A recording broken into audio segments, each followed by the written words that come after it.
әр заманның сынағы әртүрлі, бауырлар. Әр заманның сынағы әртүрлі. Біздің жау жүрек мың бала деген, білесіздер ма жау жүрек мың бала дегенді? Кім балы жау жүрек мың бала бастаған?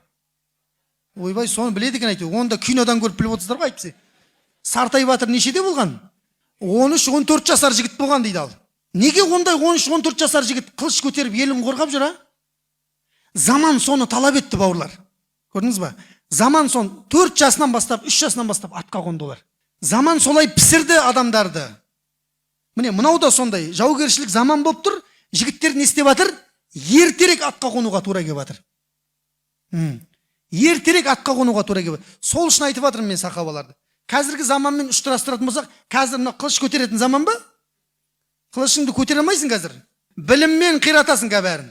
Әлемде кім білімді? Сол остырғанда әлемді не істеп тұр? Оңға, солға жүргізіп жатыр. Кімдер? Қылыш көтеріп жүргендер ме? Автомат көтеріп жүргендер? Білімділер. Бүкіл дүние Илон Масктың аузына қарап отыр ма?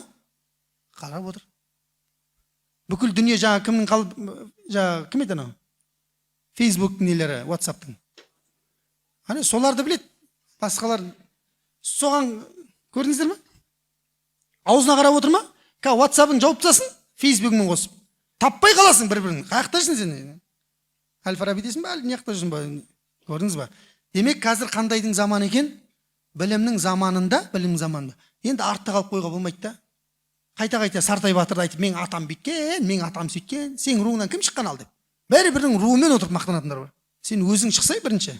Лайсар роджулу бин насаб дейді. Бәл бил хасаб дейді. Еркек дейді. Ата тегімен еркек болмайды дейді. Еркек өзінің істегенімен, дәлелдегенімен еркек болады дейді. Өзің не істедің соған қара. Дұрыс, атаң істеп кетті, әңгіме жоқ кезінде. Енді сен не істеп жатсың соған қара дейді.